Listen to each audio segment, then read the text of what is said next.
Content d'être de retour, les amis. C'est bien de pouvoir être dans notre cinquième session déjà, hein? On arrive proche de la fin, justement.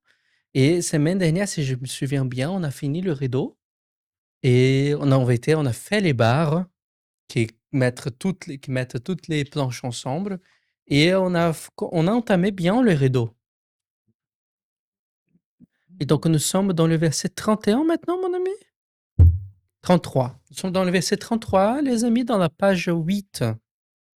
Que vous en avez, comme ça vous pouvez déjà vous en préparer. Il me semble, je sais pas moi. Bon, les amis, merci tout le monde qui nous suit jusqu'à présent dans le cours. N'oubliez pas de vous abonner, de donner un like, également de mettre en commentaire ce que vous avez pensé. C'est toujours bien de voir tout le monde qui regarde le cours jusqu'à présent. Ça aide énormément la chaîne également. Tous vos likes et commentaires. Donc, on va sans trop tarder demander au professeur de sacrifier quelqu'un pour la prière. Donc, pour ceux qui nous suivent en ligne, vous pouvez attendre 2 minutes ou prier avec nous pour ceux qui sont en ligne et ceux qui nous regardent YouTube et Spotify. On se voit d'ici 2 secondes. Bon, les amis, pour ceux qui souhaitent avoir le cours va être en train d'être affiché d'ici quelques minutes ici à côté, des personnes qui nous demandent déjà. Donc, envoyez simplement un email dans l'email qui est ici en description pour que vous puissiez avoir le matériel. Bon cours à vous tous. C'est béni. Alors, oui, on avait déjà bien entamé le voile à partir du verset 31. Et puis, on avait vu les 4 colonnes qui se situent à l'intérieur de la demeure, qui séparent entre le lieu saint et très saint. Et puis, maintenant, le verset 33, parce que ces colonnes vont être les piliers sur lesquels on va mettre ce fameux voile. Alors le verset 33 dit: «Tu donneras le voile au-dessous des agrafes et tu feras venir là, au-dedans, pour le voile, l'arche du témoignage, et le voile fera séparation pour vous entre la sainteté et entre la sainteté des saintetés. Et tu donneras le propitiatoire sur l'arche du témoignage dans la sainteté des saintetés.» Donc sur le haut de ces colonnes, on a les vavim, donc les clous, hein, c'est vav, la lettre vav qui signifie aussi le clou. Et sur ces clous sont accrochés le voile. Et ce qui est d'intéressant, mais qui n'est pas tout facile à voir il faut vraiment qu'on ait le dessin sous les yeux parce que c'est très petit. Mais on arrive à deviner. Là, on a la demeure dans sa longueur. Ici, vous avez l'entrée. Et là, à l'intérieur, évidemment, vous avez la séparation avec les colonnes. Ça, c'est le lieu saint. Ça, c'est le lieu saint. Et ça, c'est le lieu très saint. Et vous avez les 4 colonnes. Sur ces 4 colonnes, les clous et le voile qui est suspendu. Et ce qui est assez remarquable, souvenez-vous de la couverture de la demeure. Donc la première couverture qui se pose sur la structure. Et on avait vu qu'il y avait 5 tapis, et puis que les 2 fois 5 tapis étaient réunis par des agrafes. Eh bien, les agrafes, elles se situent précisément ici, là où il y a la séparation. Et pour moi, si on reprend, enfin, on va pas reprendre, il faudra revenir à la première leçon. La symbolique de cette couverture qui représente Jésus dans sa divinité, mais également aussi le côté père, hein, entre le Père et le Fils, et il y a une unité entre les deux, que l'agrafe ici, elle soit précisément sur cette séparation entre le lieu saint et très saint. Le lieu très saint, il a quelque chose à faire avec la rédemption, avec le pardon des péchés, parce qu'il y a l'arche de l'alliance, c'est là qu'il y a le propitiatoire, etc. Mais ce que je trouve remarquable, c'est que ces 2 parties de tapis qui sont réunies précisément là, c'est comme pour dire: le Père et le Fils sont impliqués vraiment les 2 dans ce processus de pardon. Et ce qu'il y a qu'on n'a pas qui n'est pas dit dans le texte ici, mais qu'on peut déduire, c'est que la deuxième couverture, qui est la couverture de chèvre, qui elle est qui elle ne vise que le côté pardon des péchés, eh bien les agrafes se situent plus loin, uniquement sur le lieu très saint. C'est comme pour dire: «Là, c'est l'affaire du Fils». Le Fils, c'est lui qui s'occupe de la croix, de la rédemption, mais on ne peut pas dissocier quand même le Père et le Fils, dans la divinité. Ils sont quand même liés. Ils sont pile là au milieu. Alors que la rédemption, elle est vraiment plus à l'intérieur. Voilà, des petits détails, mais qui n'en sont pas, quoi. Enfin, voilà. Alors ce que je vous ai dit au début, c'est dit, hein: «Tu donneras le voile au-dessous des agrafes». Donc voilà, ça c'est explicitement dit, c'est pas, une invention de celui qui a fait les dessins. Donc si les agrafes, elles sont exactement là où on croche le voile, ça veut dire que les 2 tapis sont réunis, précisément. Donc on avait vu que ce tapis, correspond avec les raccords des agrafes. Et puis, dans le texte littéralement, il a dit: «C'est là, dans la maison du voile, que Moïse doit placer l'arche du témoignage». J'aime cette expression, la maison du voile. Ça signifie que le lieu très saint, c'est la maison. Et la maison, dans la pensée biblique, c'est là où il y a la famille. C'est là où il y a l'intimité, la famille, quelque chose de plus cosy, si on peut dire comme ça. Et c'est là que doit être placée cette arche du témoignage, dont on ne parlera pas ici, ni, je crois, dans les derniers versets, dans le chapitre 27, c'est un autre volet. La seule chose que je peux dire, que vous puissiez quand même ne pas être sur votre faim, c'est que l'arche du témoignage, voilà un, un dessin possible de cette arche. Et à l'intérieur de cette arche, qui bien entendu, l'arche est une représentation de Jésus aussi. Vous avez un vase qui contient de la manne. Jésus a dit: «Je suis le pain qui descend du ciel». Vous avez les 2 tables de la loi, parce que Jésus est l'incarnation des tables de la loi.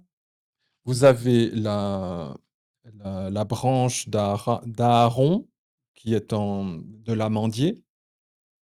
C'est un L'amandier, c'est celui qui fleurit en premier après l'hiver, qui est une image aussi de la résurrection. En hébreu, amande, amandier, ça veut dire celui qui veille, euh, le veilleur. Et puis, bien sûr que ça a aussi à faire avec la prêtrise, puisque c'est la branche d'Aaron qui est le grand prêtre. Et puis vous avez aussi un rouleau de la Torah. Je pense pas que ça doit être de Genèse à Deutéronome, mais c'est peut-être le Lévitique, mais il y a un rouleau de Torah. Voilà. Et tout ça, bien sûr, Jésus incarne toutes ces choses-là euh, dans sa personne. Et puis, bien sûr, la planche, ce qu'on appelle le propitiatoire, ce couvercle qui ferme l'arche et sur lequel on met quelques gouttes de sang à Yom Kippour. Et sur lequel vous avez aussi 2 chérubins qui, qui gardent cette planche. Il n'y a pas de cornes. Pas sur l'arche, non. Ça sera sur l'autel, les cornes.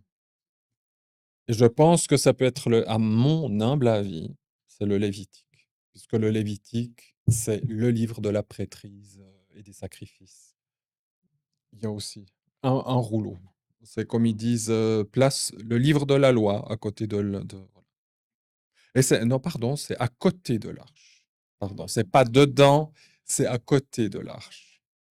à côté. Par contre, il y a les deux, voilà, les plaques, la main, voilà, et le livre de la loi à côté, à côté. Le serpent en bronze, oui, dans le livre de Samuel, des rois, pardon, sous Salomon. Salomon le détruit.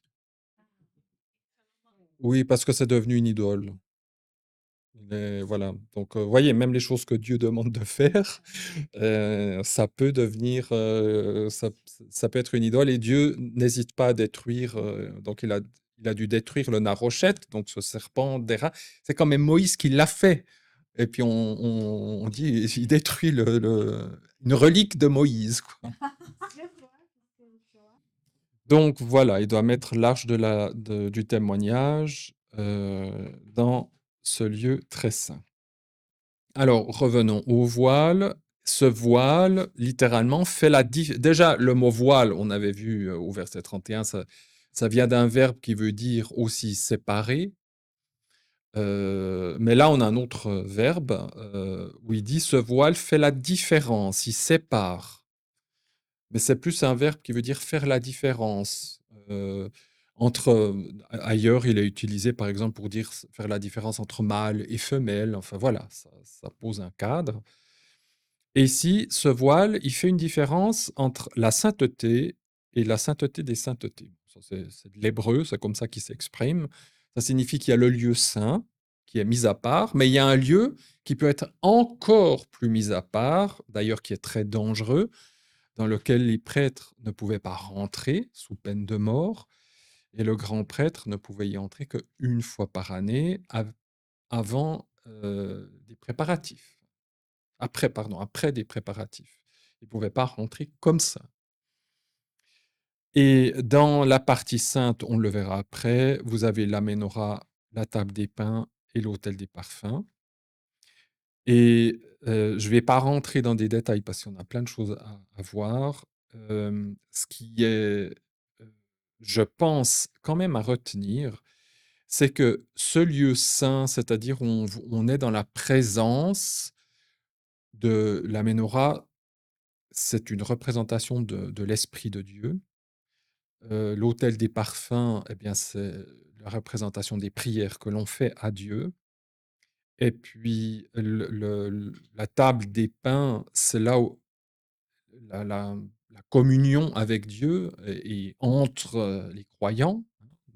On peut littéralement rester dans le lieu saint sans vraiment aller plus loin. C'est vrai que Dieu nous demande d'aller plus loin. Il veut nous faire pénétrer même dans le Saint des Saints. Et on sait que entrer dans le Saint des Saints, c'est Hébreu qui nous le dit, on ne peut le vivre qu'après la mort et la résurrection de Jésus, puisqu'il a ouvert le voile et on peut rentrer dans l'intimité du Père, c'est ça, rentrer dans le lieu très saint.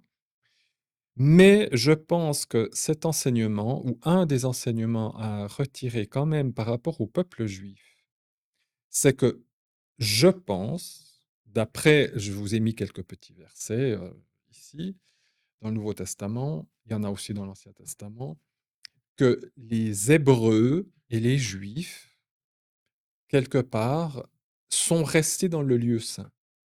Mais ils y sont.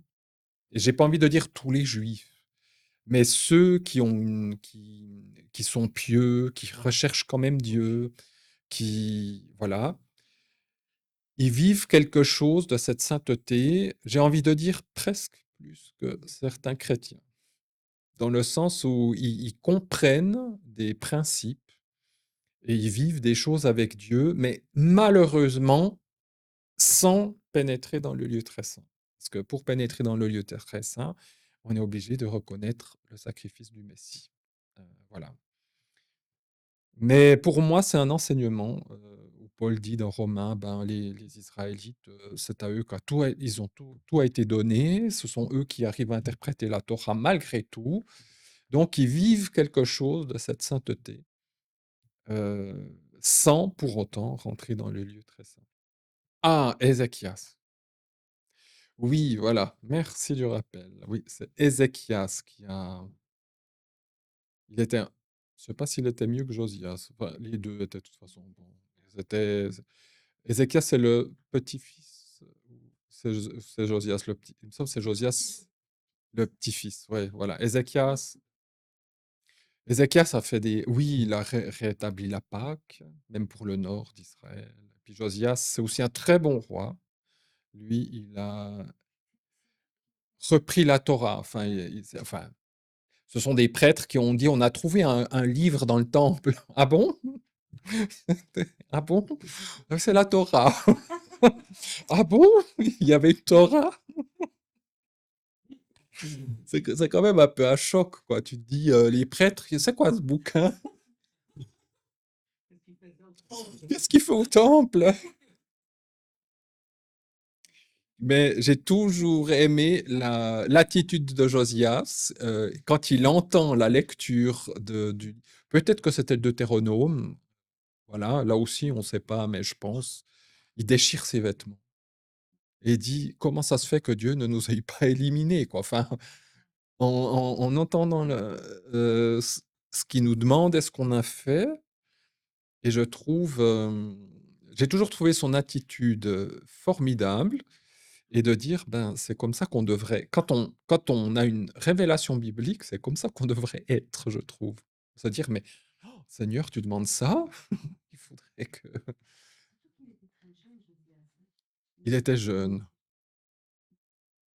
mais un très bon roi. Alors voilà, et tu donneras le propitiatoire sur l'arche du témoignage dans la sainteté des saintetés, ou ce qu'on peut traduire propitiatoire, ah ça c'est un vieux mot français, propitiatoire, qui vient du mot propice, qui veut dire, ben, rendre quelqu'un propice, rendre quelqu'un, avantageux, enfin voilà, heu, que la personne puisse nous répondre. Alors on peut aussi traduire ça par expiation, puisque ce mot couvercle vient du verbe cafar, qu'on a déjà vu la fois passée, qui veut dire couvrir, expier, et qui donne le mot kippour. Alors je le répète ici, je l'ai déjà dit la dernière fois, le mot voile qui sépare le lieu saint et très saint, c'est paroret, et le couvercle qui est dessus, c'est caporet. En fait, c'est écrit avec les mêmes lettres, il y a juste deux lettres interverties. Paroret, caporet. Voilà, donc il y a un jeu de mots évident entre le voile et le propitiatoire. Ça, c'est clair. En hébreu, on veut faire un gros clin d'œil. C'est ce qu'on appelle un remèze. Donc, ça signifie que ce même voile qui sépare, c'est aussi celui qui procure l'expiation, puisqu'on voit que le voile, c'est la chair de Jésus dans le Nouveau Testament. Donc, quand la chair de Jésus sera percée, ce voile sera déchiré et on aura accès au propitiatoire. Sur ce couvercle plat, vous avez deux chérubins, et je l'ai déjà dit, mais c'est bien de le rappeler ici. Ce sont les deux chérubins que l'on a en Genèse chapitre 3, quand Adam et Ève font la bêtise, et puis le Seigneur dit, je mets deux chérubins qui gardent le chemin de la vie, de l'arbre de la vie. L'arbre de la vie étant Jésus.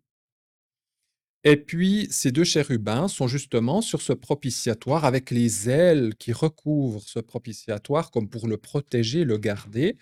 C'est-à-dire que personne ne puisse empêcher que Jésus se révèle, qu'il arrive au bon moment, enfin, etc. Mais aussi qu'on ne puisse pas découvrir Jésus par nos propres forces. Ça, c'est le plan de Dieu, c'est comme ça. Et la réalisation euh, propre de cette parabole, parce que cette arche, c'est une parabole, évidemment, de ces deux chérubins qui sont sur cette plaque plate, bien vous l'avez en Jean 20, verset 12. Marie vit deux anges habillés de blanc, assis à la place où avait été couché le corps de Jésus, l'un à la tête, l'autre aux pieds. Et c'est une pierre dans ces tombeaux juifs, c'est plat, hein, c'est creusé dans la roche. Et il y avait un ange là, qui sont la signification de ces 2 chérubins et qui gardent le chemin de l'arbre de la vie. Et puis ce sont ces chérubins qui disent après à Marie: «Ben voilà, le salut est maintenant tu peux trouver l'arbre de la vie», puis qui sera aussi dit aux apôtres, d'ailleurs. Et maintenant, on pourrait dire que ces chérubins, ils ont une bonne retraite bien méritée. Après 2000 ans de 4000 ans, que dis-je? 4000 ans de gardiennage du chemin de la vie, c'est quand même un bon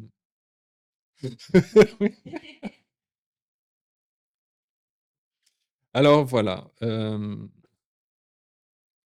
ah oui, c'est vrai. Maintenant, ils font du jardinage.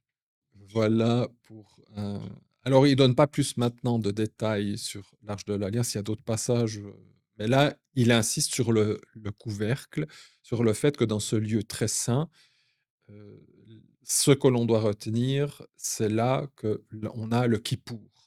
C'est dans cet endroit qu'on trouve le kippour. Et puis, on va à reculons, puisque maintenant on va passer au lieu saint.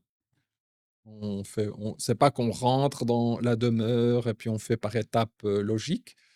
On fait d'abord le lieu très saint, maintenant le lieu saint et après il y aura le parvis, au chapitre 27. Oui, le verset 35: «Et tu placeras la table à l'extérieur pour le voile et le chandelier vis-à-vis de la table sur le côté de la demeure vers le sud, et tu donneras la table sur le côté nord. Et tu feras pour l'entrée de la tente un rideau de bleu et de pourpre et d'écarlate et de fin lin retors, ouvrage de brodeur. Et tu feras pour le rideau 5 colonnes de chittim, et tu les plaqueras d'or, et leurs crochets d'or, et tu fondras pour eux 5 bases d'airain. Alors, dans le lieu saint, ce qu'il appelle à l'extérieur, vous avez le lieu très saint qui est appelé la maison. Ben, quand on sort d'une maison, on dit en général qu'on va dehors, on va à l'extérieur. Donc, le lieu saint, on est quand même à l'extérieur de la maison. Et la maison, dans le langage biblique, ça veut aussi dire le temple, hein. D'ailleurs, en hébreu, en général, on parle de la sainte maison, on ne parle pas tellement de temple, on parle de la sainte maison. Le mot maison va aussi pour la famille des enfants de Dieu, hein. Nous sommes la maison de Dieu. Donc, quand on sort de la maison, c'est quand même qu'on est à l'extérieur. Donc, cette histoire de lieu saint, même s'il y a la présence de Dieu qui est là, on est quand même un peu à l'extérieur de sa présence. Enfin, à l'extérieur, j'ai envie de dire, de son intimité, plutôt. Alors ce mot, oui, oui, oui, c'est bien de l'insister, intimité du Père. Alors ce mot extérieur, en hébreu, signifie enfermé, entouré, parce que c'est la face externe de la maison, on voit ses murs. C'est aussi à l'extérieur de la ville, ça veut dire dans un champ, dans le désert. Et ce mot extérieur, il donne un terme que nous, on traduit laïque, ça veut dire un non-prêtre. Et c'est ce que les Hébreux modernes utilisent pour dire laïque, c'est un extérieur.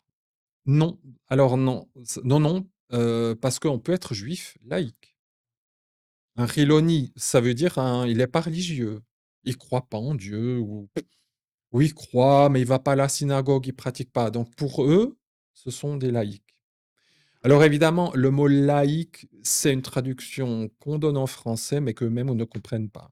Laïque, ça veut rien dire pour eux, parce que tout le monde croit en Dieu. C'est pas pour eux, c'est pas une idée, tu crois ou tu crois pas en Dieu, je suis laïque, je suis pas religieux. Tout le monde croit en Dieu. Après, est-ce qu'on devrait plutôt traduire par est-ce que tu fais partie du sacerdoce, tu es pratiquant, tu fais partie, voilà. Donc, pour revenir à ce que j'ai dit avant, quand on est à l'extérieur, quand on est uniquement dans le lieu saint, on n'est pas prêtre. Évidemment qu'il y a que les prêtres qui pouvaient rentrer là-dedans. Maintenant, je parle d'une manière parabolique, de la parabole. C'est-à-dire que quand on n'est pas dans le lieu très saint, une fois on rentre dans le lieu très saint, d'ailleurs, il n'y a que le grand prêtre qui pouvait y rentrer, Maintenant, d'une manière, typologique, ce que nous vivons, c'est que si j'ai rencontré Jésus, dans le Nouveau Testament, c'est dit, Luther insistait énormément là-dessus, nous sommes tous prêtres. On est tous à encenser Jésus, à le louer, à le Père, hein, voilà, on est tous prêtres. Être dans le lieu saint seulement, on n'est pas prêtre. Donc voilà, si on veut être prêtre, il faut aussi rentrer dans ce lieu très saint. Donc ça, encore une fois, lié, au fait de connaître ou pas Jésus. Donc il y a quand même cet extérieur pour le voile, où vous avez alors le texte ici ne parle que de la Ménorah et de la table des pains, littéralement des pains des faces. Il ne parle pas du tout du petit autel de prière, enfin de là où on fait, monter l'encens, qui sont le symbole des prières. Alors il nous dit que la Ménorah, qui est ce grand candelabre, se situe au sud et le sud, c'est le côté du soleil. Donc il y a un lien évidemment, entre la Ménorah et le soleil. Heu, Dans le lieu saint et même très saint, la seule source de lumière, c'est le candelabre. Tout est fermé, il n'y a pas de fenêtre, il n'y a pas de lumière artificielle qui vient, de l'extérieur. Et ce candelabre a de multiples, illustrations, de multiples symboles. Par exemple, dans l'Apocalypse, il symbolise les églises, qui sont la lumière du monde, quelque part. Mais la Ménorah, c'est avant tout aussi une image de Jésus. Et les 7 lumières que vous avez sur cette Ménorah, ce sont aussi les 7 esprits de Jésus. Dans l'Apocalypse, il dit: «Il a 7 esprits». Alors je rentre pas plus dans le détail de ces 7 esprits qu'on retrouve dans Ésaïe, je crois, chapitre 11 ou 12, je sais plus, voilà. Hem, oui, je vous ai mis Apocalypse 1, 2, là, voilà, vous les avez ici, hein, ces passages où on parle de alors il peut y avoir aussi avec, des histoires de 7 jours de la semaine. Ça mais donc, ici, ce qu'il faut retenir, c'est ce symbole de l'esprit de Jésus, l'esprit de Dieu, son omniscience, hein, puisque la lumière va partout, elle voit tout, elle sait tout. Et le texte nous dit qu'elle se tient face à la table, en face de la table, des pains des propositions, c'est comme ça que nous on traduit en français. Ce mot face veut dire être droit devant ses yeux ou devant les yeux, ou qui a une juste intention. Alors maintenant, il faut en venir à cette table. Oui, il y a ce symbole du désert, de l'aridité, j'ai plus tout en tête.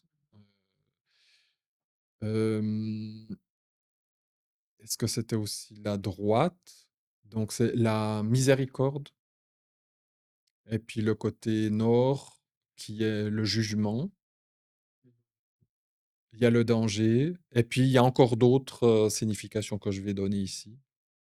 Mais ici, je le vois plus aussi dans le coin, le côté où le sud, c'est le soleil, le chemin du soleil et la Ménorah qui amène la lumière. Donc,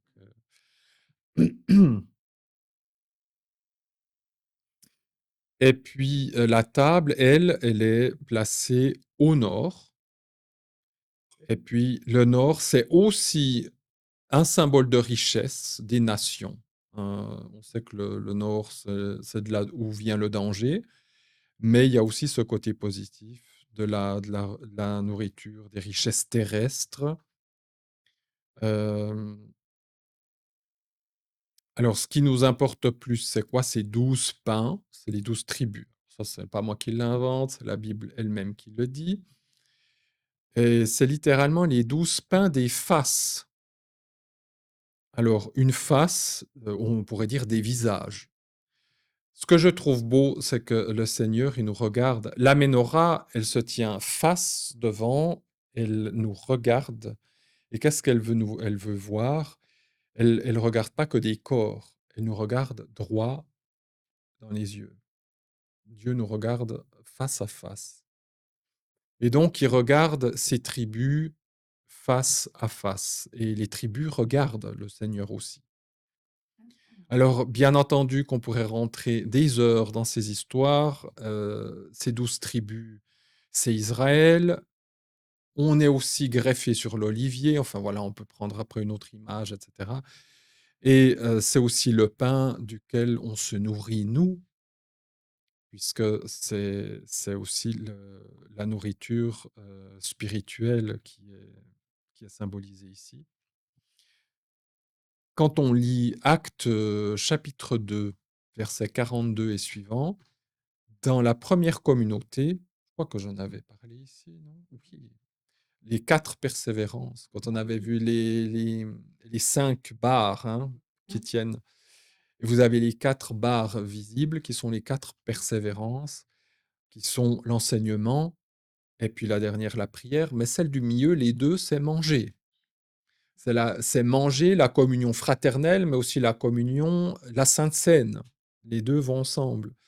Et les pains, ici, c'est aussi ce symbole-là. C'est le fait de manger, et on mange face à la Ménorah.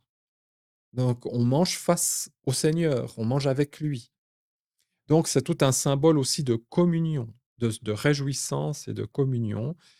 Donc, voilà, on se réjouit de manger, de communier avec cette Ménorah qui nous regarde. Il y a quelque chose qui n'est pas dit nulle part dans la Bible, c'est la tradition rabbinique qui nous le dit, que les mèches qui étaient dans ces lampes à huile étaient formées des robes des prêtres usagées. Donc on les brûlait pas, on les détruisait pas, mais on en faisait des mèches. Donc même les mèches ont une image de la prêtrise, et les mèches étaient tournées vers la table. Donc, c'est encore ce symbole de communion, où cette lumière veut entrer en communion avec nous. Donc voilà, le lieu très saint est le lieu du pardon, le lieu où on entre en communion avec le Père directement, au travers évidemment du Fils, le voile déchiré. Mais le lieu saint, c'est le lieu où l'on se réjouit, où l'on mange les uns avec les autres, et puis aussi à la lumière de l'Esprit. Il y a quelque chose évidemment dans le lieu très saint de l'intimité, quelque chose qui va plus loin, encore une fois, que le lieu saint. En général, on est plus dans le lieu saint que le lieu très saint. Quand en église, on mange, on se réjouit, là, on est dans le lieu saint. Et puis peut-être qu'il y a des moments de louange ou de prière, seul aussi, où on est plus dans le lieu très saint. On est proche du Père avec des révélations, enfin voilà. Et puis nous, on a accès à ce voilà, et sans crainte. Le grand prêtre, devait le faire d'une manière, extrêmement protocolaire. Il n'osait pas lever même les yeux sur l'arche. Il devait regarder le sol, il devait regarder le bas, et s'il faisait il devait tout faire la tête baissée. Donc pour dire, il fallait qu'il y ait un nuage d'encens pour qu'il y ait comme un voile qui voit trouble, enfin, ça montre bien, sans le sacrifice de Jésus, c'est simplement impossible. On ne peut pas accéder, c'est impossible. Et le grand prêtre devait faire des sacrifices pour lui, pour ses péchés avant. Donc c'est juste impossible, quoi. Et Jésus, lui, nous, nous permet d'avoir cet accès-là. Alors, d'avoir cet accès, c'est possible, c'est une grâce, etc. Mais en même temps, on doit garder la crainte de Dieu. J'ai pas envie de dire comme le grand prêtre a tremblé, est-ce que je vais mourir ou pas en entrant dans le lieu très saint. Mais là, on devrait garder une bonne crainte de Dieu, disant, je vais quand même devant le Père, c'est pas juste mon copain, c'est quand même Dieu. Il y a un respect à garder. Alors, maintenant, il retourne à la fabrication de la demeure en soi. Tu feras pour l'entrée de la tente un rideau de bleu, de pourpre, d'écarlate, de fin lin, de retors, ouvrage de brodeur. Donc, ce rideau, on a eu ces deux mots différents. On a un voile qui sépare le lieu très saint du lieu saint, et là, on a un rideau qui fait office de porte d'entrée de la tente. Alors, le mot rideau signifie tresser, tisser, protéger, abriter, couvrir. Ben, c'est ce que fait une porte, hein. Elle protège, elle abrite, elle couvre le lieu saint. Mais ce même mot rideau donne aussi le mot foule ou cabane, soukha, la fameuse cabane. Ça signifie aussi un abri, passage couvert. Donc, ce rideau, il a aussi quelque chose de prophétique, c'est que une foule de gens vont le traverser.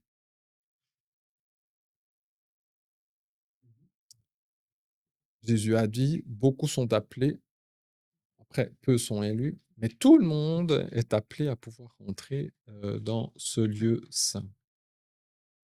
Alors, ce rideau est fabriqué exactement la même chose que la demeure, la grosse toile, les premières toiles qui va sur la, la maison en dur, que le voile qui sépare le lieu saint et très saint. Et voilà, ce rideau, il est fait exactement la même chose. Cela signifie que puisque ça nous parle de Jésus, mais du côté de sa divinité, je ne peux entrer dans le lieu saint que si je reconnais le côté divin de Jésus. C'est pas en tissu de chèvre, c'est-à-dire je reconnais son sacrifice, ou en tissu rouge, je reconnais son humanité. Non, c'est le côté des quatre couleurs. Ça veut dire, je ne peux entrer là que si je reconnais le côté divin de la personne de Jésus, et c'est très néo-testamentaire. Je ne peux pas être sauvé. C'est pas seulement je reconnais Jésus qu'il est mort pour mes péchés, etc. Dans le Nouveau Testament, c'est je dois reconnaître Jésus comme l'incarnation de Dieu. Si je ne reconnais pas Jésus comme une incarnation de Dieu, je ne peux pas être sauvé. Donc les religions ou les trucs bizarres pseudo-chrétiens qui font de Jésus juste un ange, voilà, non, ça ne fonctionne pas. C'est quelque chose qui est extrêmement sérieux. Et puis le fin lin blanc, oui. Alors, là, là, là, là. Oui, on a là l'entrée. Et puis, la seule chose qu'il n'y a pas, c'est les chérubins. Pour celle d'entrée, il y a toutes les couleurs, les 4 couleurs, mais pas de chérubins, tandis que celle-ci, il y a les chérubins. Et c'est les mêmes couleurs que la couverture, la première couverture qui est. Voilà. Donc, c'est le côté divin de Jésus. Donc, je ne peux pas rentrer dans le lieu saint si je ne reconnais pas ces couleurs-là. On le verra dans le chapitre suivant, mais vous avez ici, bon, c'est un peu petit, mais je pense que ça va aussi. Vous le voyez quand même. Donc ça, on n'a pas encore vu, hein. Ça va être le parvis avec tous ces draps blancs. Et puis là, il y a aussi une porte d'entrée qui est aussi avec toutes les mêmes couleurs. Mais quand j'entre ici, la première chose que je vois, si je suis à taille humaine, hein, parce que là, on le voit en hélicoptère. Lorsque moi j'entre ici, la première chose que je vois, eh bien, c'est l'autel des holocaustes. Et il est surélevé, ce qui fait que quelque part, il me cache Je vois peut-être le haut de la tente et tout, mais c'est ça qui va me frapper en premier. C'est cet autel des holocaustes qui est là. Ensuite, vous avez la cuve d'eau qui symbolise le baptême. Et puis après, la purification du baptême. Donc, je reconnais, et c'est très néo-testamentaire, je me repens de mes fautes, je reconnais le sacrifice de Jésus, je me fais baptiser, et après, je rentre dans le lieu saint. Voilà le processus. Et puis après, le lieu très saint, là, au fond.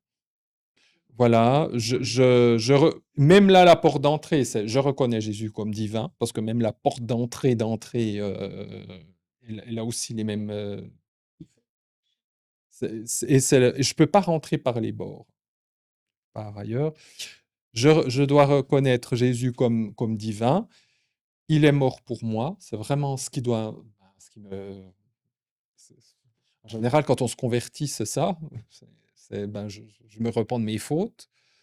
Je me fais baptiser. Je rentre dans le lieu saint. Il y a la communion fraternelle. L'Église, c'est merveilleux.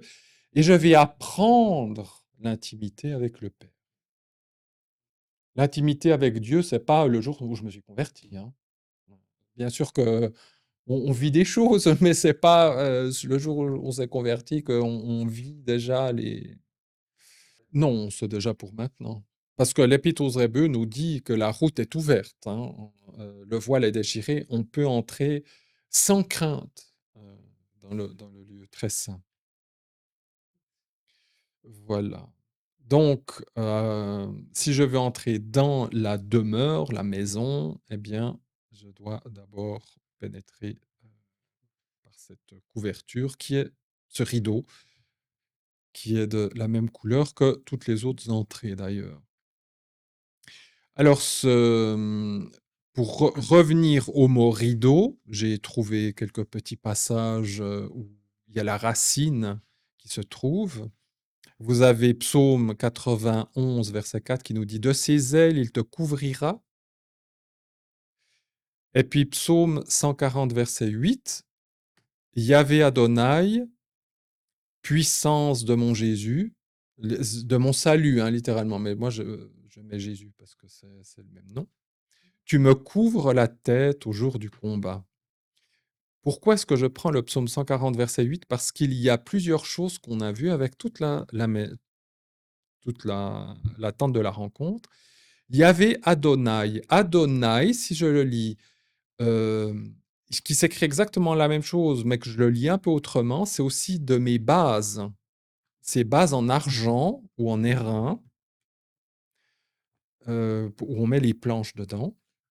Donc ça sera Yahvé de mes bases, celui qui me sauve, hein, puisque les bases, c'est l'histoire du salut. Chèvre de mon Jésus. La chèvre, c'est la couverture du pardon. Hein, pardon de mon Jésus, qui est le salut. Yeshua, ça veut dire le salut. Hein.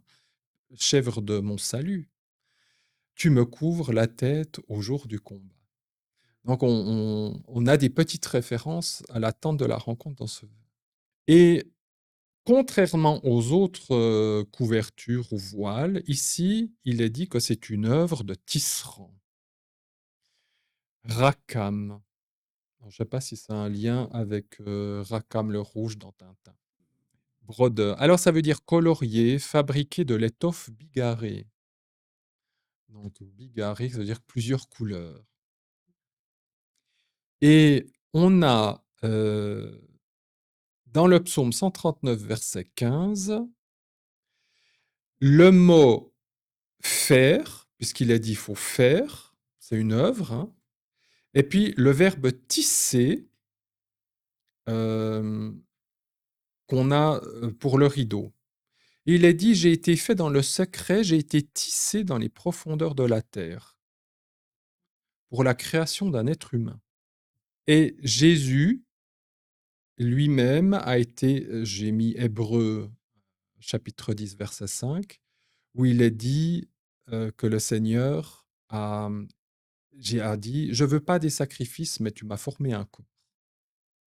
Il veut pas des sacrifices d'animaux, mais tu m'as formé un corps. Dans ce psaume 139, verset 15, évidemment, quand je le lis, je me vois. Mais ce psaume, il est d'abord pour Jésus.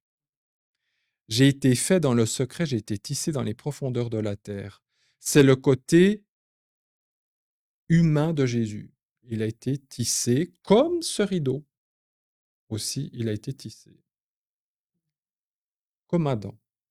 Et ça signifie que j'entre dans le lieu saint en reconnaissant l'homme divin, puisque la couverture, ce rideau, il a les couleurs de la divinité de Jésus, mais ce mot rideau veut dire tissé, qu'on retrouve dans ce verset, ce qui signifie un clin d'œil que c'est Jésus homme, mais divin.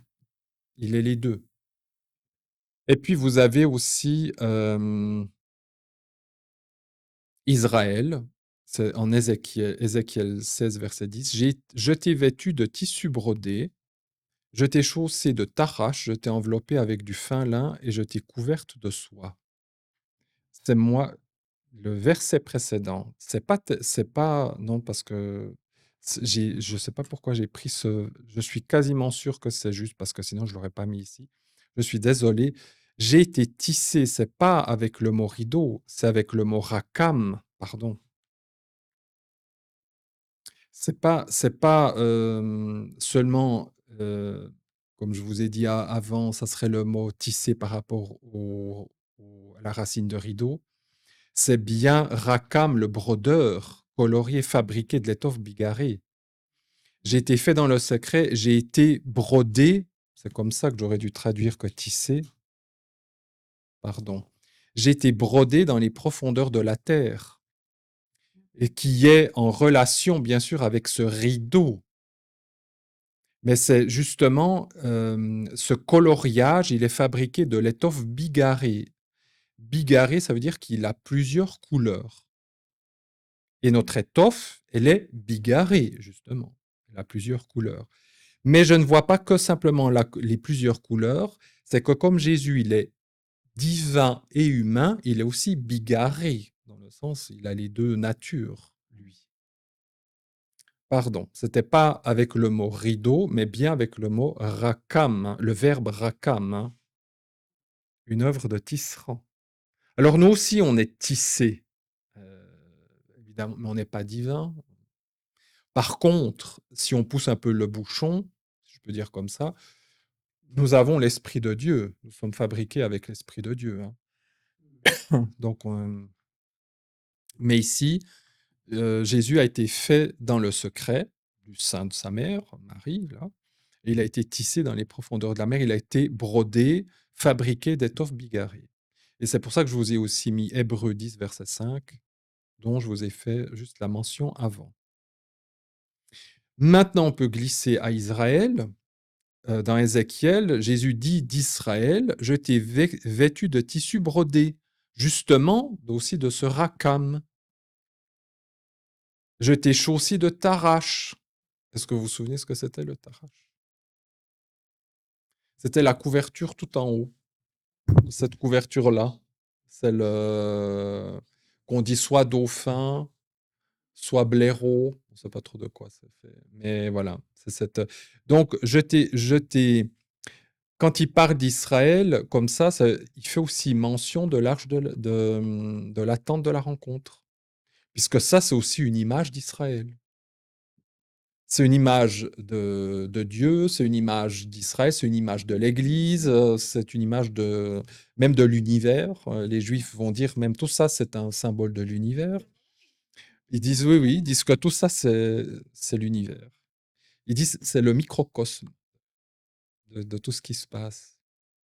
Donc, quand le Seigneur parle d'Israël en disant je t'ai vêtu de peau, je t'ai chaussé de peau de tarache, je t'ai tissé, etc., il dit je te fais comme cette tente de la rencontre.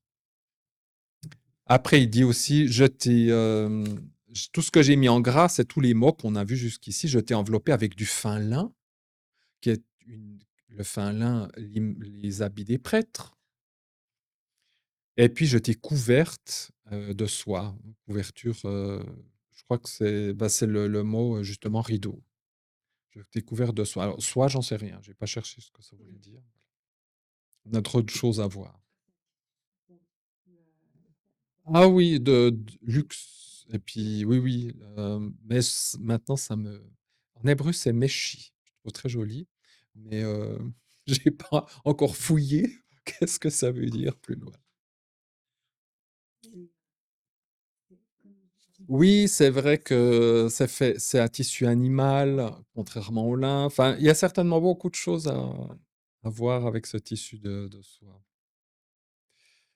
Hem, pour finir avec notre histoire de Rackham brodeur, la Septante utilise un terme évidemment grec qu'on retrouve dans le Nouveau Testament et qui signifie, multiple ou aussi bigarré. Alors on ne le trouve pas, des tonnes de fois, mais là où on le trouve, c'est pour parler, de la puissance de l'esprit qui est qui agit de manière multiple ou bigarrée si on veut. Dieu a appuyé leur témoignage par des signes, des prodiges et multiples puissances et par le Saint-Esprit. Et puis dans 1 Pierre 4,10, comme bon intendant des multiples grâces de Dieu, mettez chacun au service des autres le don que vous avez reçu. Le lien que je peux faire avec cette porte d'entrée en tissu qui est faite un ouvrage de brodeur, c'est que puisque ça nous parle de Jésus, homme Dieu, par lequel j'entre, parce que Jésus dit celui qui entre par moi, il dit hein, par moi, on le traverse Jésus. Eh bien, je vais m'occuper de lui, il aura à manger, etc. Mais je vais recevoir son esprit. Et je vais pouvoir être comme lui, être bigarré comme lui. Alors, évidemment, je reste humain, mais je vais recevoir l'esprit de Dieu en moi. Et je vais même, la Bible nous dit quand même, d'ailleurs, c'est dans la Bible, nous sommes des chrétiens, des petits Christ. Ça veut dire qu'on ressemble à Jésus. Et on doit être même semblable à lui. Évidemment, encore une fois, j'insiste, on ne sera jamais Dieu. Mais on sera comme lui en tant que créature. Et donc, j'aime bien que ce mot de brodeur, il nous soit aussi attribué les multiples puissances par le Saint-Esprit, multiples grâces de Dieu que nous recevons de lui. Et ça, de nouveau, ça touche le côté divin. Ça, c'est cohérent avec tout ce qui est dit. C'est le côté divin. Et pour finir, le verset 37, tu feras pour le rideau 5 colonnes de chitime, tu les plaqueras d'or et leurs crochets d'or, et tu fondras pour eux 5 bases d'airain. Il me semble que c'est un peu à l'inverse de ce qui est dit avant. D'abord, il dit il faut faire les colonnes, puis après le voile. Ici, il y a le voile et après, on parle des colonnes. Pourquoi pas? Alors, est-ce que j'ai mis les... Je vais essayer de les trouver.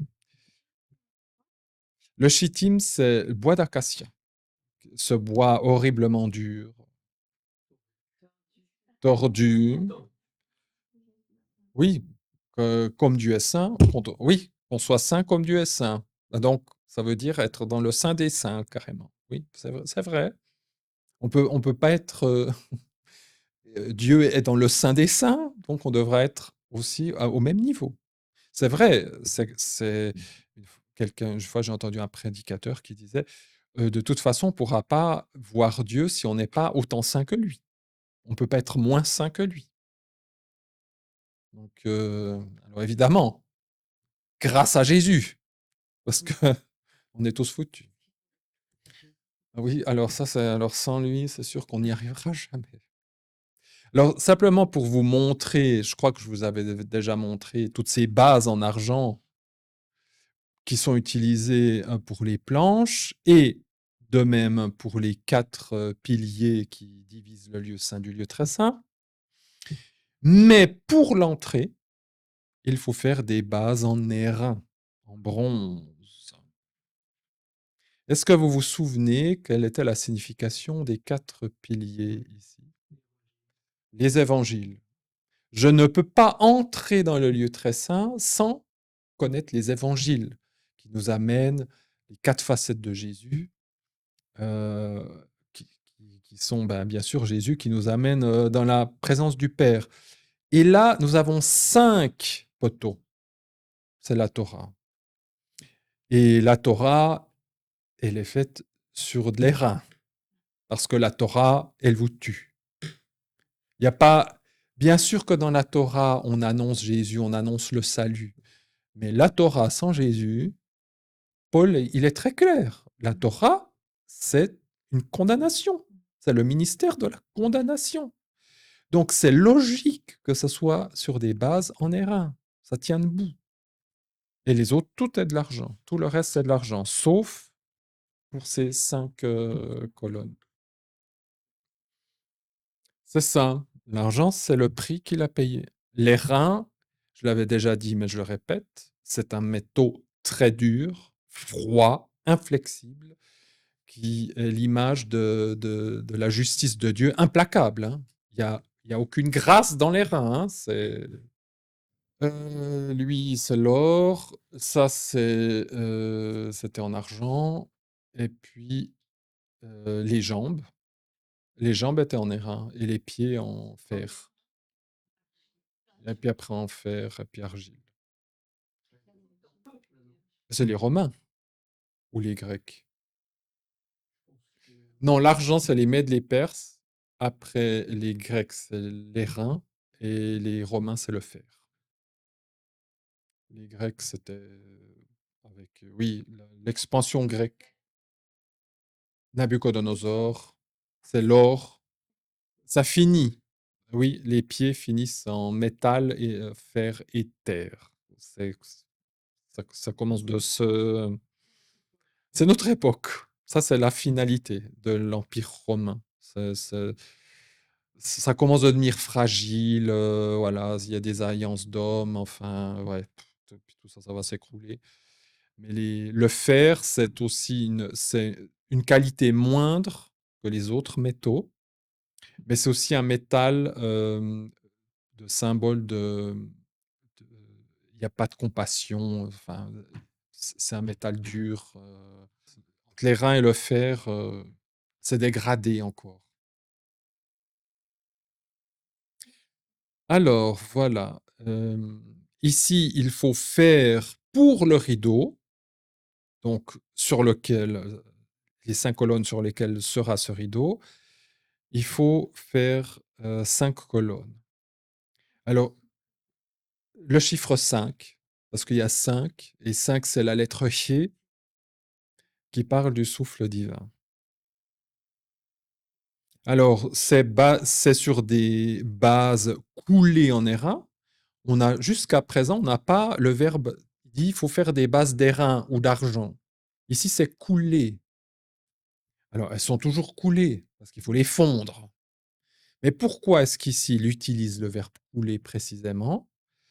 Parce que le verbe couler, il fait référence à un verbe qu'on utilise normalement pour l'huile d'onction ou des sacrifices. On fait couler le sang, on fait couler le vin ou on fait couler l'huile sur le prêtre. Ce qui signifie que ces bases d'airain ont une relation avec quelque chose de lévitique. Puisque dans Lévitique, c'est surtout là qu'on utilise ce verbe couler, faire couler. Donc, la Torah, le centre de la Torah, des 5 livres, le centre, c'est le Lévitique. C'est lui qui parle de tous ses sacrifices, etc. Donc, je vous ai mis ici des petits exemples. Fait couler. Oui, voilà, c'est le poteau du milieu. Donc, voilà, donc si ces bases d'airain, elles sont coulées, c'est de nouveau en référence à la Torah et au sacrifice, à l'onction. Alors, pourquoi ces colonnes sont-elles en chittim? Puis on parle de la Torah. Elle devrait être faite peut-être d'une autre matière, en cèdre ou en or pur ou je ne sais pas quoi, voilà. Eh bien, parce que la Torah, quoique divine, puisque la Torah, c'est la parole de Dieu, la Torah elle-même, elle dit qu'elle est écrite pour l'homme.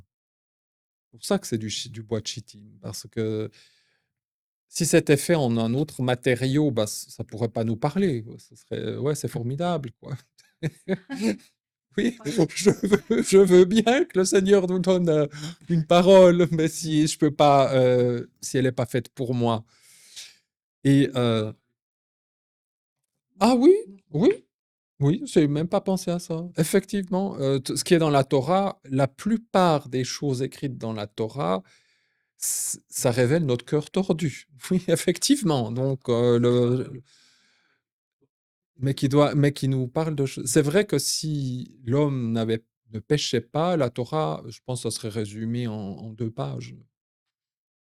Voilà, quasiment tout ce qui est écrit dans la Torah, à part les côtés, et même les passages historiques sont pleins d'histoires enfin, tordues. Tout est tordu, pas tout chaque le Lévitique, c'est terrible.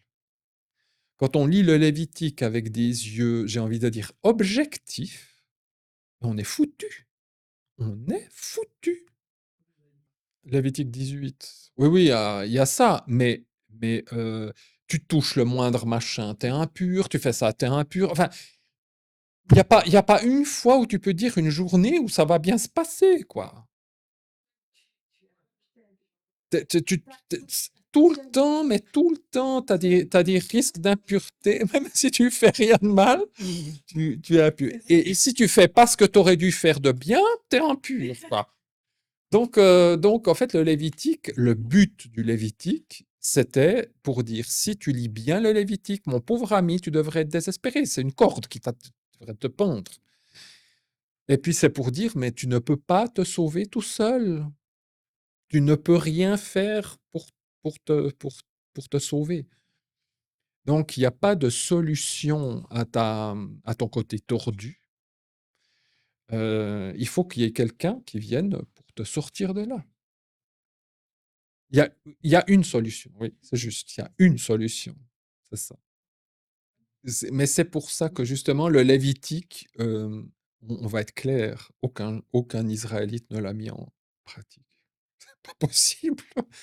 Les femmes, elles seraient tout le temps enfermées, quasiment, et puis, ce serait pareil pour les hommes, enfin, ils auraient aucune vie sociale. Enfin, si vraiment ils mettaient le Lévitique en pratique, tel que c'est écrit, mais on n'est jamais, possible de sortir, quoi. On est tout le temps à l'extérieur du peuple. Ce n'est pas possible. C'était très peu, ils ont voilà, ils ont dit: «Ben, on va faire ce qu'on doit faire», eh bien, une partie, c'est vrai qu'ils ont commencé, c'est avec le pharisaïsme. C'est le pharisaïsme, le rabbinisme, les branches dures et aujourd'hui les branches qui essayent de faire la Torah, justement, à la lettre, c'est les partis ultra-orthodoxes que vous avez à Mea Shearim et puis à Bnei Brak, à Tel Aviv. C'est les 2 régions géographiques et puis aux États-Unis, il y a aussi des petites communautés comme ça je m'excuse, de tarés, des tarés. Ils essayent de pratiquer la Torah, mais ça en devient, invivable. Justement, eux, ils devraient se dire Ce qu'il fa qui de dire: «Mais super! Et encore, ils sont désespérés parce que le temple ne fonctionne pas». Donc, vous pouvez pas, si on veut être objectif, le rabbinisme n ne pourrait même pas, vivre de toutes ces lois puisque le temple ne fonctionne pas. Pour que leurs lois fonctionnent, il faut un temple qui fonctionne. Donc, comment ils veulent être pardonnés de leurs péchés s'ils peuvent pas amener le taureau ou la chèvre ou je sais pas quoi, donc c'est alors c'est très bien ce que tu as dit, oui, la Torah parle de notre nature tordue. Puis moi, j'ai aussi le Deutéronome 30, je vous lis simplement. Le commandement que je te commande aujourd'hui n'est certainement pas au-dessus de tes forces, ni hors de ta portée. Il n'est pas dans le ciel pour que tu dises qui montera pour nous au ciel et ira nous le chercher, qui nous le fera entendre afin que nous le mettions en pratique. Il n'est pas de l'autre côté de la mer pour que tu dises qui passera pour nous de l'autre côté de la mer et ira nous le chercher, qui nous le fera entendre afin que nous le mettions en pratique. C'est une parole au contraire qui est tout près de toi, dans ta bouche, dans ton cœur, afin que tu la mettes en pratique.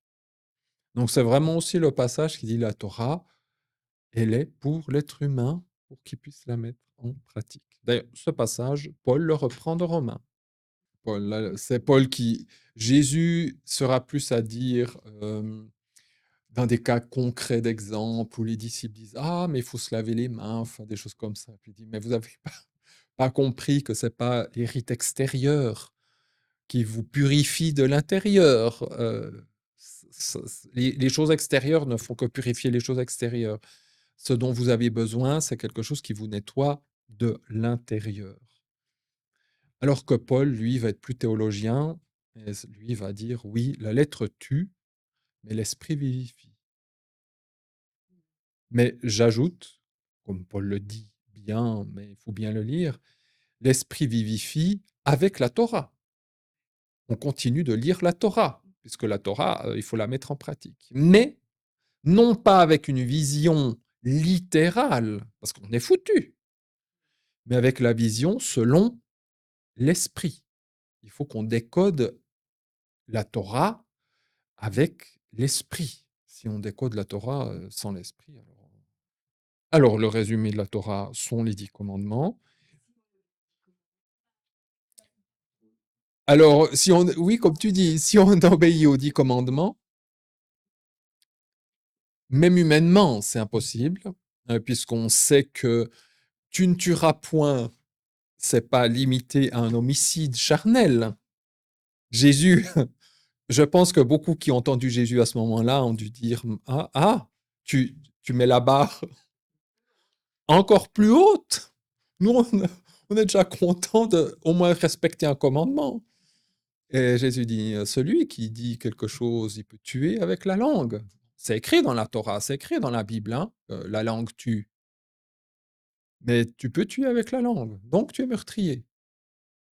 Et Jacques, qui était quand même le demi-frère de Jésus, un juif, hein, Jacques, hein, il dit celui qui contrevient à un commandement, il contrevient à tous les commandements.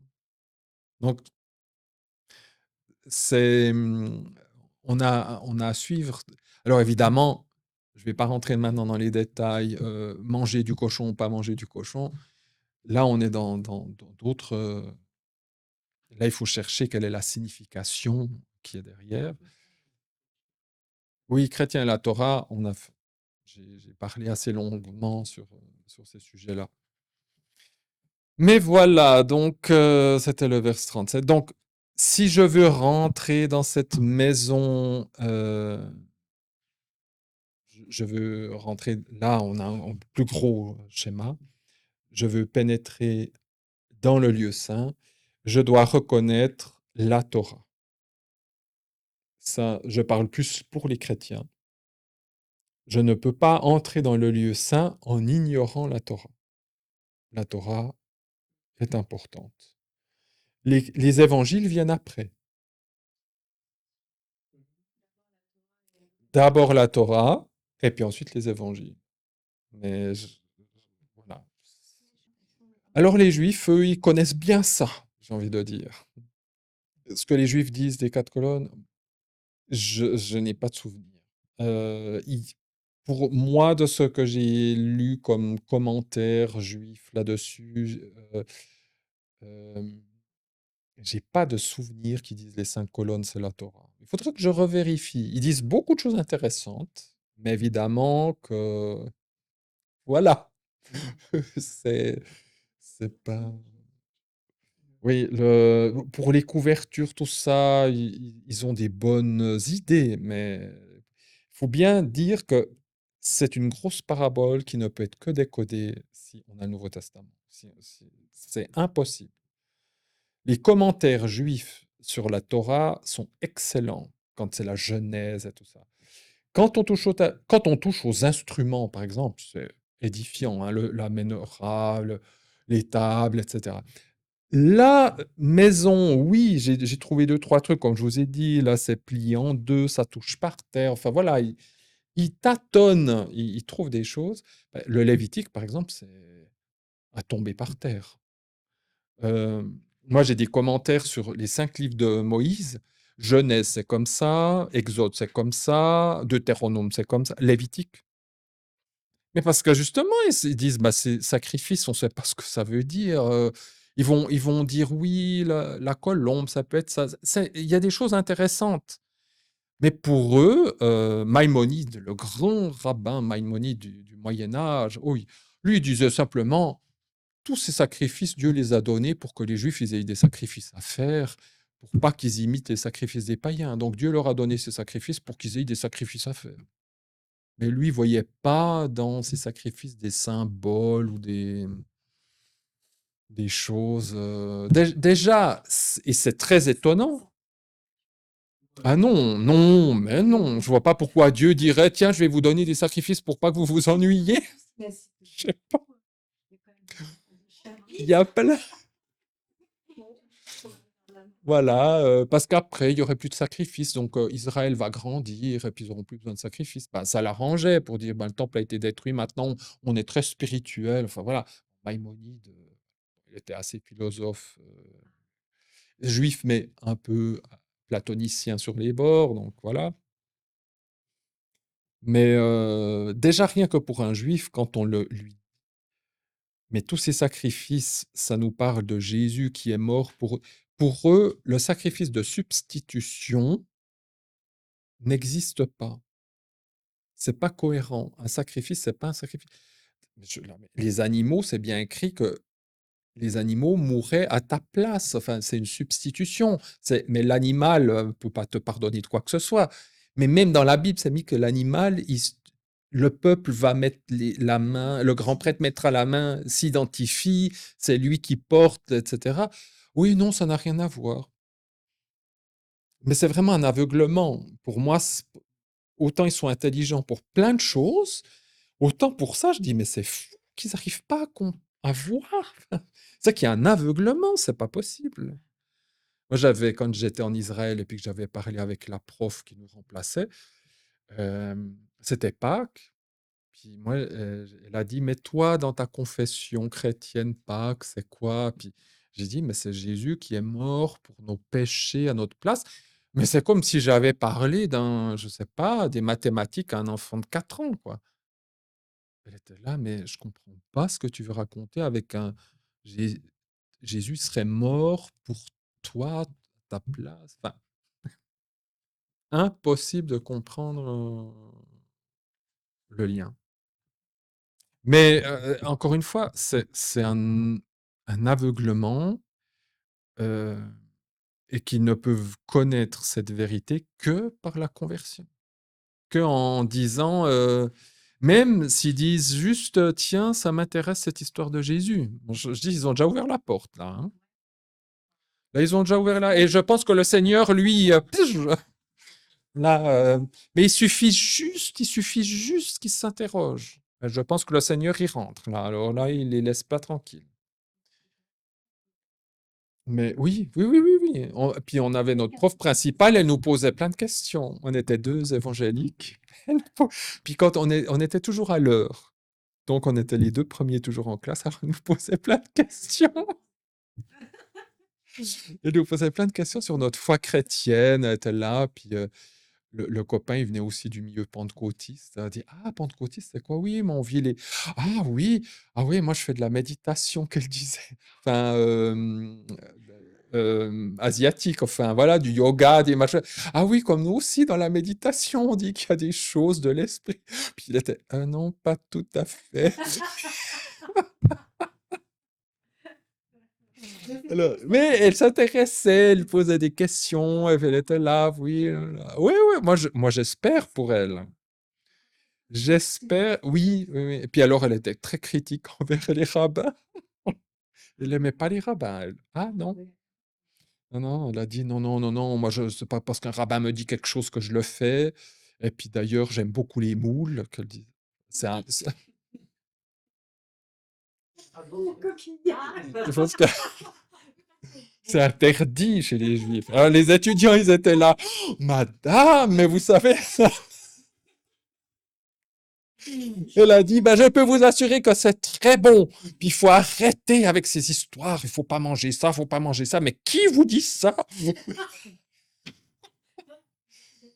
Alors, ouais, voilà. Ah, elle était assez cinglante. Avec tout ce qui était religieux, fallait pas. Voilà. Oui, la nourriture, ça fait beaucoup. Ah, oui, oui, voilà. C'est. Elle était. Mais quand elle m'avait invité à Pentecôte chez elle, et puis j'avais bien pu discuter avec son fils, on était enfin, contemporains. Et puis son fils m'a dit, oui, oui, le Nouveau Testament, je l'ai lu. J'étais là, ma Seigneur. Et, oui, beaucoup de Juifs ont un Nouveau Testament chez eux. Voilà, hein, ça commence de faire partie de leur littérature, même si s'ils disent non, Jésus, c'est quand même pas le Messie, mais il y a quelque chose qui se passe. Nous entamons le chapitre 27. Alors normalement, ce chapitre nous parle du parvis, c'est-à-dire le lorsqu'on entre, par cette porte extérieure que je vous ai montrée avant, que je ne sais plus, heu, oui, bah, voilà, ça c'est très bien. Nous avons ici toute la vue d'ensemble.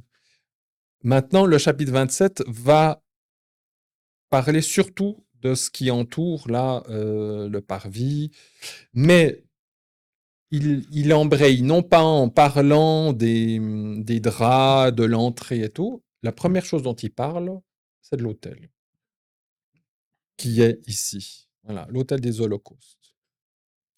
Parce que, comme dans le lieu très saint, l'arche de l'alliance est importante, ben, ici, c'est l'autel qui est très important. Donc, avant de parler de ce qu'est le parvis, il va nous parler de l'autel. Et de cet autel, je vous assure, nous sommes obligés d'un peu d'avancer parce qu'il y a encore plein de choses pour les. On est à la. Il y a encore 2 fois, je crois. Alors voilà, donc tu feras je pense qu'il y a plein de choses. On a déjà vu, donc ce sont des. Je ne vais pas m'attarder dessus. Tu feras l'autel de bois de chittim. Il aura 5 coudées de long, 5 coudées de large. L'autel sera carré et sa hauteur sera de 3 coudées. Donc l'autel, attention, quand on parle de l'autel, c'est pas tout ça. De quoi est-ce qu'on parle? On parle, voilà, ça, comme ça vous avez déjà une vue de ce qu'est l'autel. Il va être recouvert d'airain de bronze. Des pompiers qui ont lu la Bible ont fait le test. Ils ont pris du bois, pas de chittim, mais ils ont pris du bois, ils ont recouvert d'airain et l'ont foutu dans le feu. Parfait. Grande résistance, ça bouge pas. Donc, c'est fait en bois de chittim aussi, recouvert d'airain. Et voilà. Donc, encore une fois, pourquoi l'autel est fait en bois de chittim? L'autel, ça représente qui?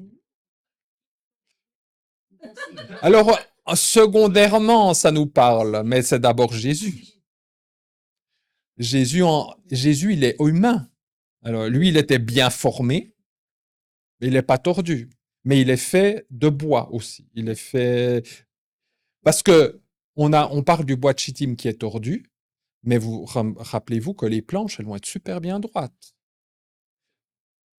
Et là, l'autel, il est carré. Ça, c'est déjà une signification de perfection. Non, il est carré des 2 dimensions, mais la hauteur n'est pas, c'est pas, le cube, c'est Saint des Saints. Oui, c'est trop tôt pour le cube. Voilà, on va dire que ça nous projette sur le Saint des Saints sans être le Saint des Saints. Alors, j'ai fait plein de choses. Ces histoires de 5, 5 et puis 3. Dans le 5, c'est la lettre He. La lettre 3, on n'a jamais vu jusqu'à présent, mais c'est Gimel, Aleph Bet Gimel, qui est Gimel, ça veut dire le chameau. C'est le symbole du Messie chameau. Pourquoi chameau? Parce que le chameau, c'est l'image du prophète. Jean-Baptiste était habillé de poils de chameau. Le chameau a un sale caractère, et puis il est têtu, et puis vous crache dessus, ça va pas. Parce que les prophètes, ils crachent quand ils parlent. Non, mais c'est pas moi qui le dis, c'est la Bible. Prophétiser, ça veut dire baver, expulser des postillons. Donc, les prophètes, ils n'étaient pas Hello, j'aimerais vous parler de quelque chose du Seigneur. Ça postillonnait. On était à distance quand ils parlaient, parce qu'on était crépis sinon. Ah oui, oui, non, c'était pas tendre. Et Jean-Baptiste devait pas être une personne particulièrement douce ou je sais pas. Ce sont des gens, voilà. Alors, évidemment que Jésus n'a pas un mauvais caractère, mais Jésus était comme un chameau.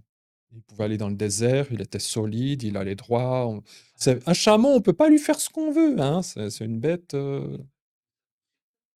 Ah non, il n'était pas tendre non plus avec les hypocrites et tout ça. Non, non, Jésus, le chameau, il est authentique. C'est quelqu'un d'authentique. Il est vrai. Voilà. Quand il vous aime pas, il vous aime pas. Alors, vous avez bon, l'image du chameau et de l'esprit, 2 fois l'esprit. Maintenant, si on fait 5 plus 5 plus 3, là, on fait la guématrie. On s'amuse un petit peu. Ça fait 13. 13, c'est Erad, un, unique. Dieu Erad, l'unité. Voilà, on va aussi parler des 4 cornes qui font les 4 points cardinaux. Donc, mais il y a aussi cette unité, c'est le Dieu un dans ce sacrifice. C'est le Dieu un qui est aussi. Ah oui, 3 plus 1, 4. Ah oui, puis c'est aussi pour l'unité du monde. Bravo. Ah oui, c'est vrai. Je sais plus pourquoi. Ouais, voilà. Si je prends guimel et les 2 haies, ça fait le verbe gaha, qui veut dire disparition de la maladie, guérison. Oh, comme par hasard. N'est-ce pas comme c'est beau? Puis après, on vient dire que la guématrie, c'est une horreur. Mais bon, je sais pas. Ça dépend de la guématrie. Oh, moi, je suis là, mais waouh! Oui, si c'est la guématrie occulte, là, mais je pense pas qu'on fasse de l'occultisme ici. Si. Il me semble pas qu'on fasse tout. C'est logique, c'est de la logique réfléchie. Voilà, c'est réfléchi. Mais oui, justement, ce verbe gaha, gimel, he, disparition de la maladie, guérison. Alléluia. Je trouve quand même absolument fou. Et maintenant, si je fais 5 fois 5 fois 3, ça fait 75. Et il y a plein de mots, mais je trouve aussi c'est les Adam, pour Adam. On a aussi Kohen ou Kahan, qui veut dire agir en tant que prêtre. Jésus, le grand prêtre, qui meurt pour nous.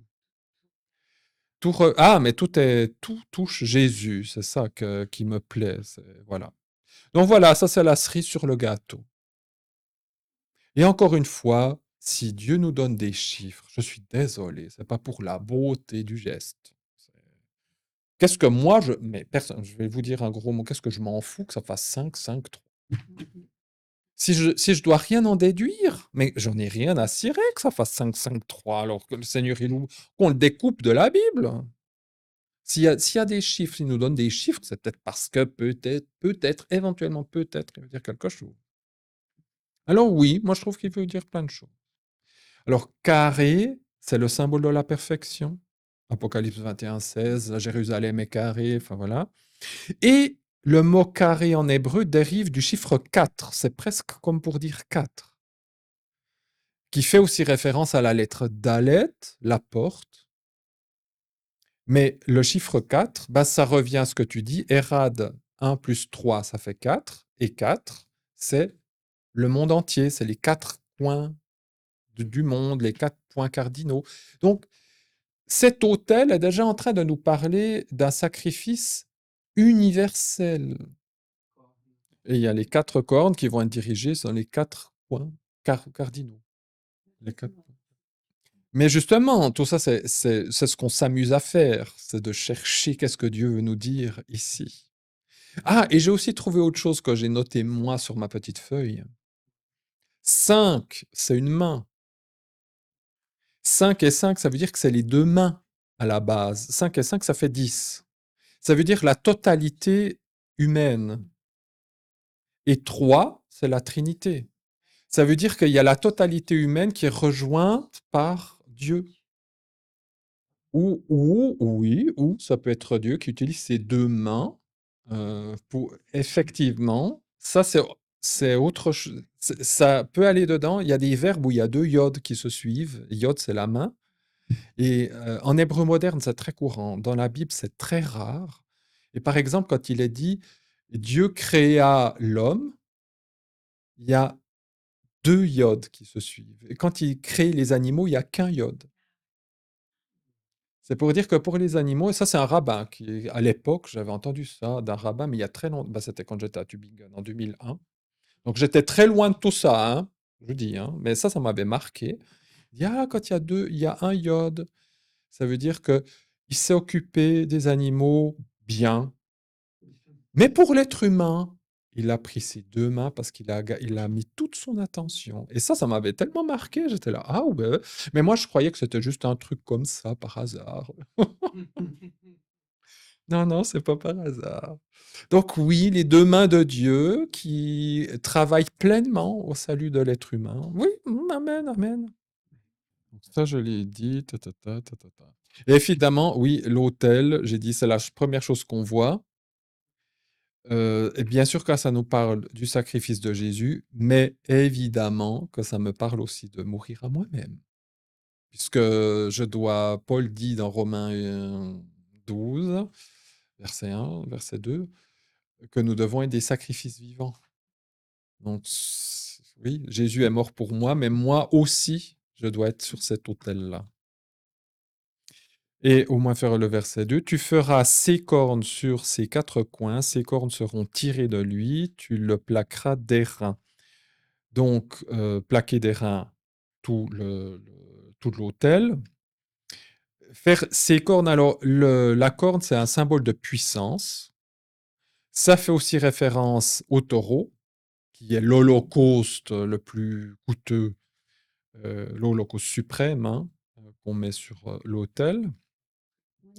Oui, oui, oui. Oui, oui, oui, oui, parce que la corne, c'est un symbole de puissance. Donc, c'est qu'il y a quelque oui, oui, oui, oui, les bêtes, elles ont des cornes, c'est des royautés, c'est des puissances. Oui, oui. Donc, donc là, il y a quand il dit alors on va prendre dans l'ordre, la corne, c'est un symbole de puissance. Il y a le mot dans ces 4 coins qui, signifie chef, prince aussi.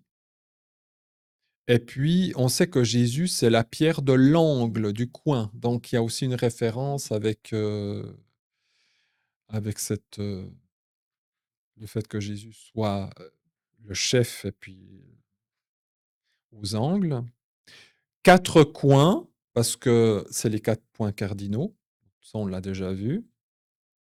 Et il a dit que ces cornes doivent sortir de l'autel. C'est pas qu'elles sont séparées et rajoutées, mais évidemment, là, on a les planches en bois, tout ça, c'est recouvert d'airain, mais les cornes, elles viennent de la même matière. Elles doivent comme être tirées de la même matière. C'est pas des cornes qu'on fait à côté puis qu'on place dessus.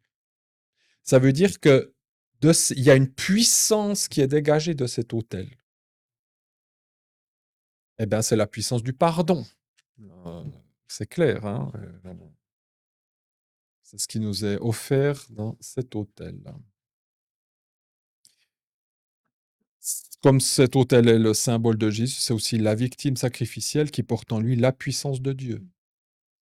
Alors, comme j'ai dit, l'autel et ses cornes, et ses cornes, peut-être, sont bon, ouais, peut-être tout est fait en bois de chittim, mais en tout cas, après, tout est recouvert d'airain, parce que Jésus est ce Dieu homme, lui-même, il est fait de bois, mais il est recouvert d'airain.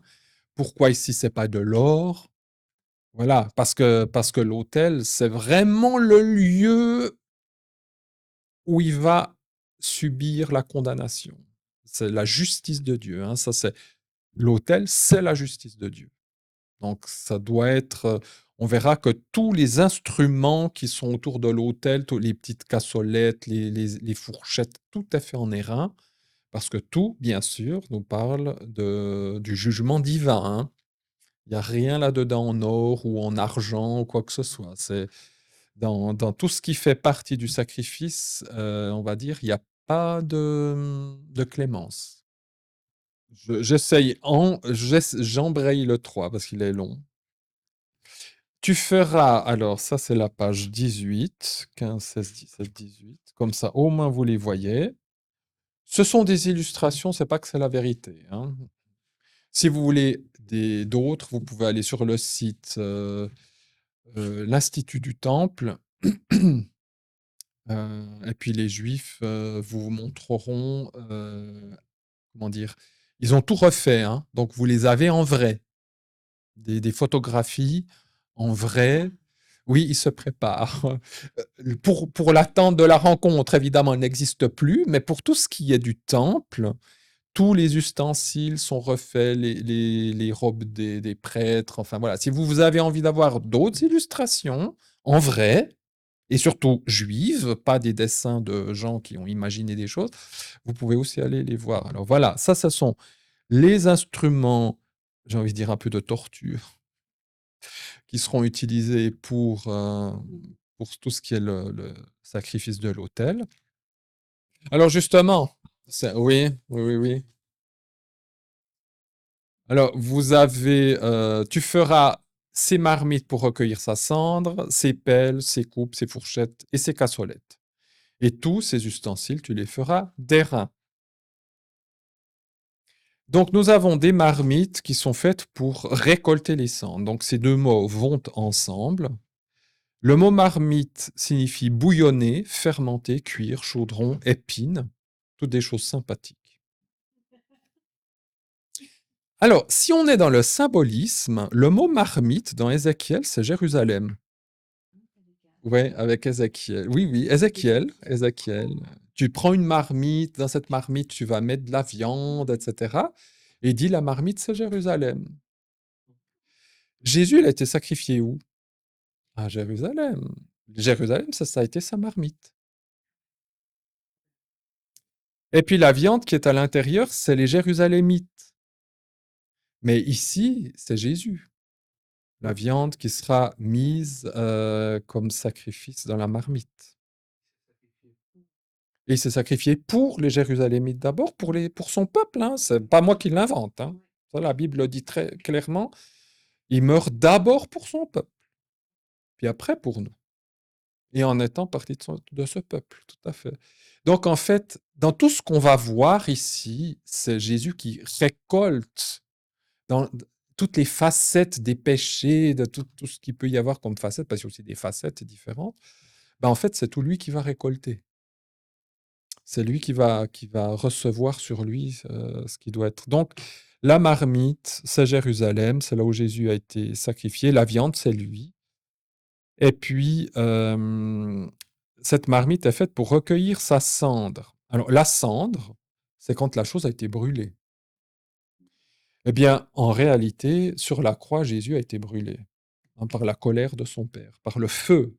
Yahvé est un feu brûlant, consumant, littéralement en hébreu, mangeant. Et Jésus sur la croix a été exposé à la colère de son Père. Il a été exposé au feu de son Père. Alors, physiquement, il n'a pas brûlé, on est d'accord. Mais c'est exactement ce qu'il a ressenti à l'intérieur. Et le psaume qui dit Je suis comme de la cire, il y a tout qui coule en moi, ben, c'est un petit peu la référence, hein. C'est un autre mot. C'est un autre mot. C'est un mot plus proche de poussière ou comme ça. Ici, c'est de la cendre sainte. Le mot cendre, ça signifie devenir gras, oindre, avoir pour agréable, plein de sève, riche. Et ça, c'est tout ce que Jésus était. Il était plein de sève. La sève, c'est le symbole de la vie. Il était riche. Bon, c'était juste Dieu, hein. Et il a eu... Voilà, le petit détail. C'est lui qui était oint. Et c'est le seul qui a été agréable à Dieu. Donc il y a plein de choses dans ce sacrifice qui sont un peu paradoxales. Dans le sens, il récolte la colère de son père, et de l'autre côté, c'est le sacrifice parfait. Ce sont des cendres saintes. Il a été agréable pour Dieu. Et littéralement, il a été réduit en cendres comme l'Holocauste. C'est l'Holocauste agréable et parfait que le Père attendait. Donc il y a quelque chose il n'y a que Dieu qui peut comprendre ça. Moi, j'ai de la peine avec ça. C'est d'un côté, il déverse sur son fils sa colère, et de l'autre, son fils, ça devient une agréable odeur. Ça devient l'Holocauste parfait. L'Holocauste qui... Ça, je le laisse gérer. J'ai de la peine avec ces... C'est un peu des paradoxes, je trouve. Non, alors l'Épître aux Hébreux est très clair. Aucun sacrifice d'animal n'a pardonné quoi que ce soit. Ça couvrait quelque chose, mais ça n'a jamais pardonné. C'était juste en devenir. Voilà, c'est quelque chose. Ah oui, bien sûr que c'était pédagogique. Tous ces sacrifices étaient pédagogiques aussi. Dans le psaume 23,5, nous avons ce verbe euh, du mot cendre. Tu as oint ou tu as rendu gras avec l'huile ma tête. Psaume 23. Vous voyez, le psaume 23, tu as rendu gras avec l'huile ma tête. C'est la conséquence de son sacrifice. Merci Seigneur, tu me rends agréable. Parce que toi, tu es passé par là. Je vous ai mis encore d'autres passages. Oui, oui, tu as rendu gras, c'est des cendres grasses, littéralement. Après avoir consumé l'Holocauste, on a des cendres dites grasses. Parce qu'on a brûlé tout l'animal, puis la graisse, oui, oui, oui, oui, oui, surtout les côtés gras. Donc la cendre devenait grasse. Voilà. Ah oui, oui, oui. Pour réduire un animal en cendre, parler avec ceux qui crament les corps, là. C'est très difficile, hein, de, s- de brûler un corps humain dans un cercueil. On est fait à 75% d'eau. Brûler de l'eau, en plus. Et il y a aussi un lien avec la vache rousse pour l'idée de la purification. Jésus est la vache rousse par excellence, sans laquelle rien ne peut être purifié.